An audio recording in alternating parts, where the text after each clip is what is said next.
Viral mantan anggota marinir TNI Angkatan Laut menjadi sorotan publik usai diduga terlibat dalam operasi militer khusus yang dilakukan oleh Rusia. Ia adalah Satria Arta Kumbara. Keterlibatan Satria pertama kali mencuat melalui unggahan akun media sosial @zestrom689 yang menampilkan foto dan video seorang pria berseragam militer Rusia yang disebut-sebut sebagai Satria. Dalam penjelasan profil pada tangkapan layar, akun tersebut menuliskan keterangan mantan marinir Indonesia operasi militer khusus Rusia. Potret tersebut juga diunggah ulang Instagram @lambetura pada Sabtu 19 Mei 2025. Menanggapi hal tersebut, Kepala Dinas Penerangan TNI AL Laksamana Pertama Imade Wirahadi Arsanta Wardana mengungkapkan sosok pria yang viral di media sosial mengaku ikut operasi militer khusus Rusia. Wira mengungkapkan sosok tersebut bernama Satria Arta Kumbara. Pria itu ternyata telah dipecat dari anggota marinir TNI AL. Sebelum dipecat, ia berpangkat Sersan 2. Satria juga merupakan anggota Inspektorat Korps Marinir.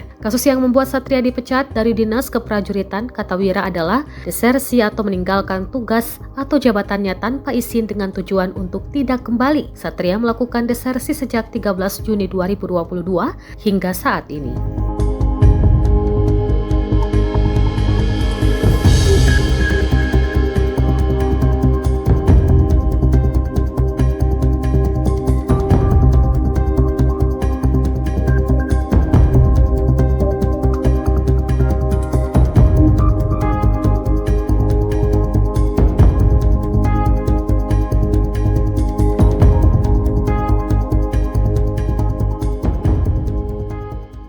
Download Tribun X sekarang, menghadirkan lokal menjadi Indonesia.